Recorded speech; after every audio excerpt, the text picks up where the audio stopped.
Good morning, all of you. So, today we are going to start a new topic, and that is barriers, or we can say impediment to development. ठीक है, तो अब तक हमने basically काफ़ी कुछ development का meaning देखा है. What is the meaning of economic growth and economic development and factors affecting economic and economic development.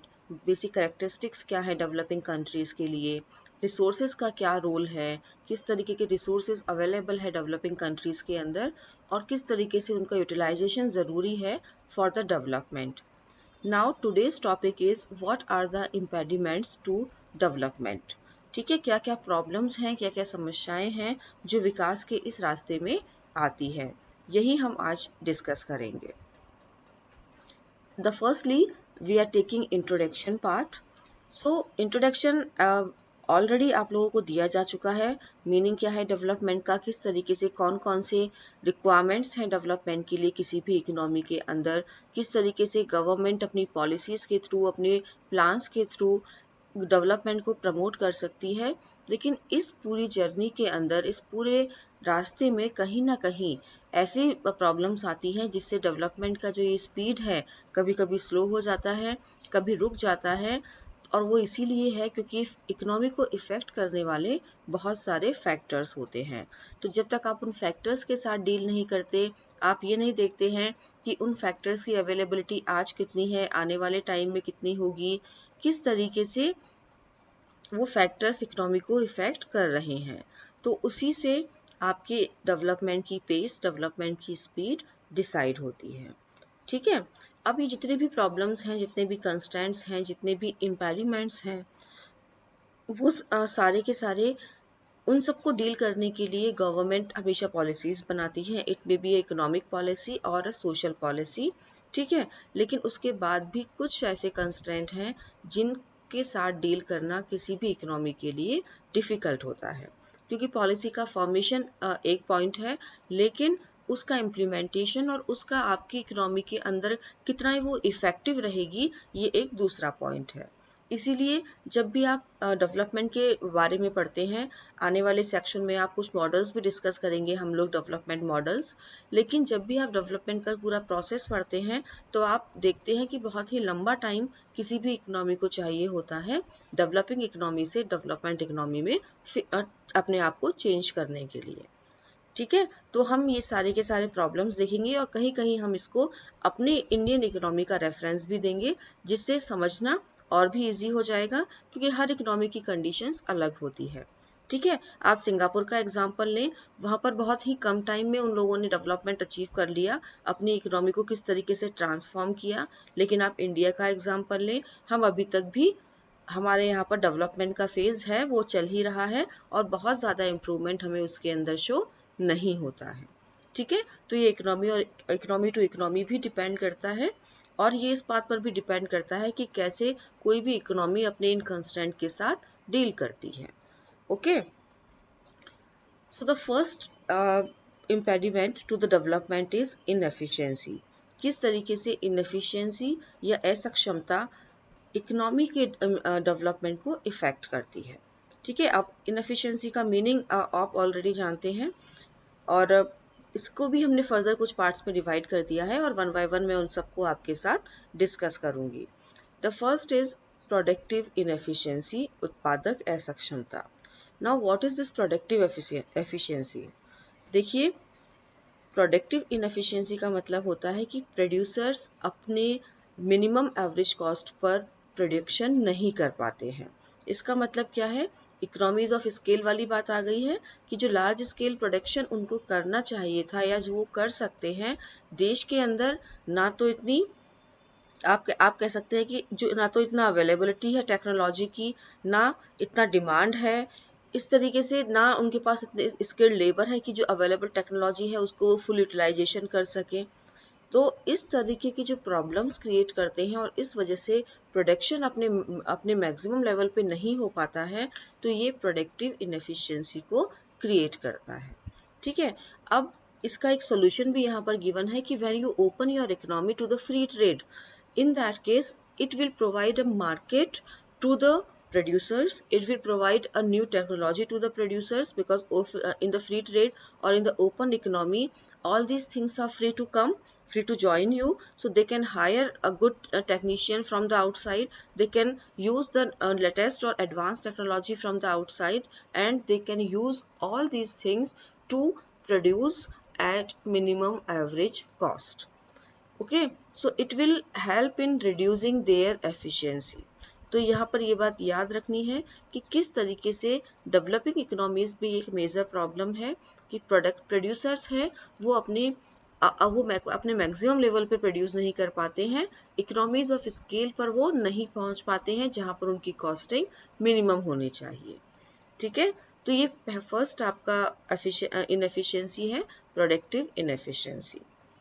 Now the second type of inefficiency that most of the developing countries see is allocative inefficiency.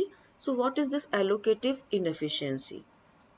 ठीक है, देखिए, when the developed countries remain closed to competition, ये basically वो condition दी हुई है कि developing countries हैं, अगर वहाँ पर competition नहीं है, they are not open, तो इसका मतलब है कि local monopolies और local producer ही dominate करेंगे।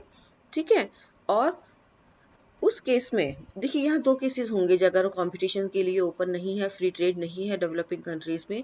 फर्स्ट तो जो डोमेस्टिक प्रोड्यूसर है वही मोनोपोली क्रिएट करेगा, वही डोमिनेट करेगा मार्केट को, और सेकंड इज या तो फिर स्टेट आपका जो आपका पब्लिक सेक्टर है वो प्रोडक्शन करेगा।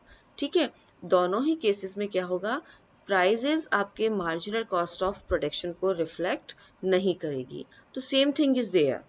ठीक है, इकोनॉमी को अगर आप ओपन करेंगे फ्री ट्रेड के लिए, प्राइवेटाइजेशन आप करेंगे, तो it may help for a more competitive environment, यानी कंपटीशन बढ़ेगा उस टाइम पे लोगों के बीच में, और वो बेटर टेक्नोलॉजी और लोअर कॉस्ट के साथ काम करेंगे। बेटर प्रोडक्शन, मिनिमम कॉस्ट में कैसे ज़्यादा से ज़्यादा प्रोडक्शन हो और कैसे उसकी कॉस्टिंग को कम किया जाए, इस अप्रोच के साथ काम करेंगे।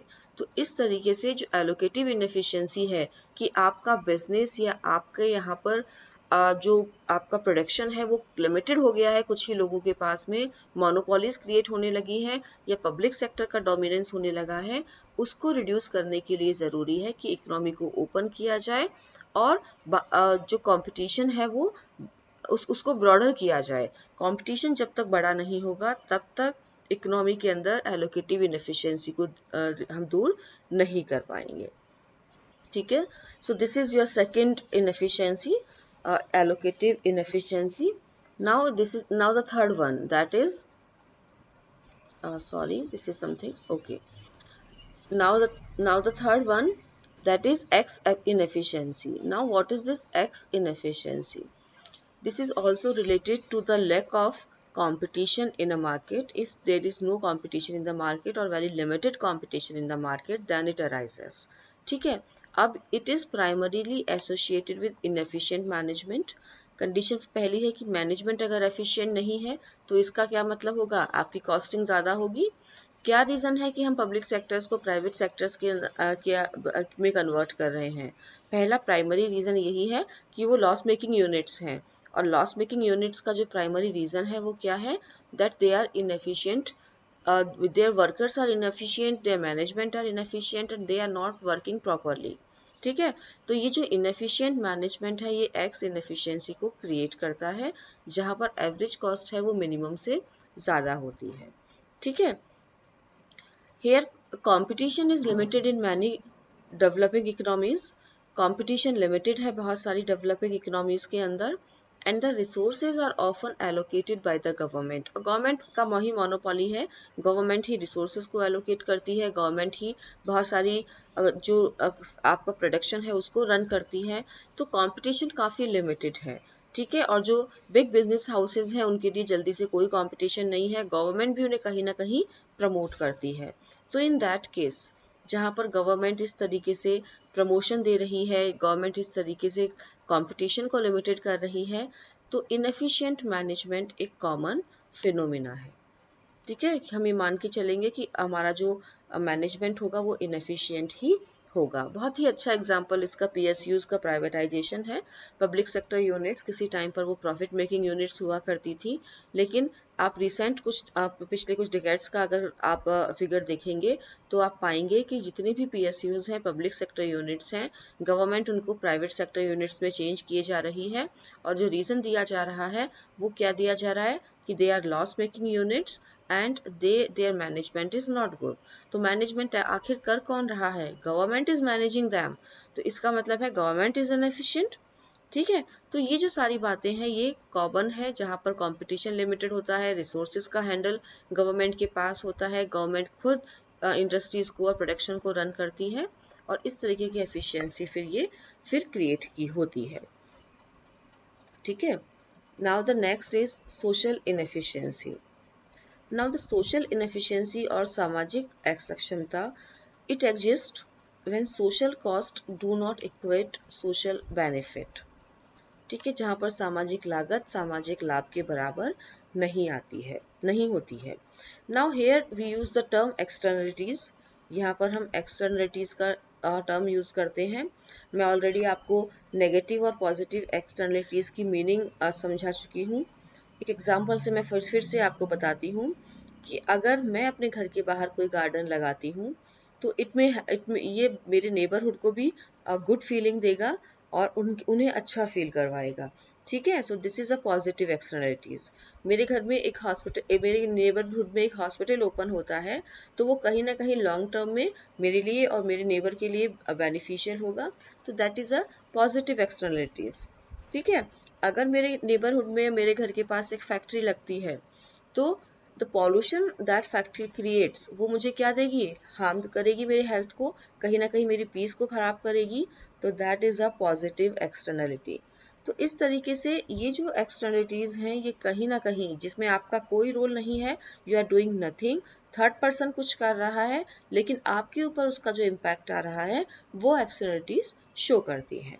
ठीक है, अब देखिए, under spending on education create social inefficiency. इसका बहुत ही अच्छा एग्जाम्पल यहाँ पर गिवन है कि अगर एजुकेशन पे फोकस नहीं किया जाता है, एजुकेशन पे खर्चा नहीं किया जा रहा है, तो कहीं ना कहीं इकोनॉमी के अंदर उसका इम्पैक्ट आएगा इनएफिशिएंसी के रूप में।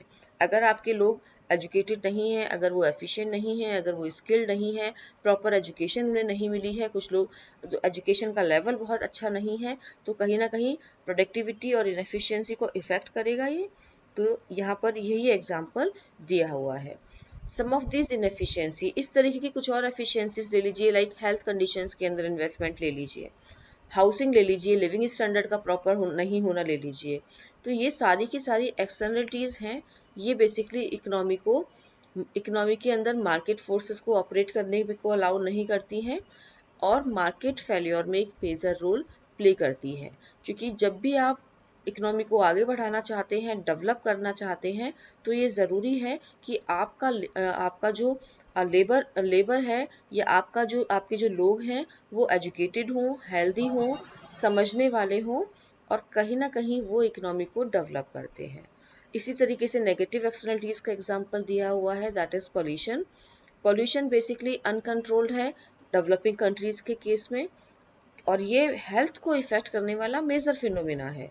और दूसरी तरफ सस्टेनेबिलिटी ऑफ डेवलपमेंट, ये एक मेजर इशू है कि अगर हम डेवलपमेंट के लिए आज ही सारे रिसोर्सेज का यूज कर लेंगे तो आने वाले जनरेशन्स के लिए हमारे पास कुछ नहीं बचेगा।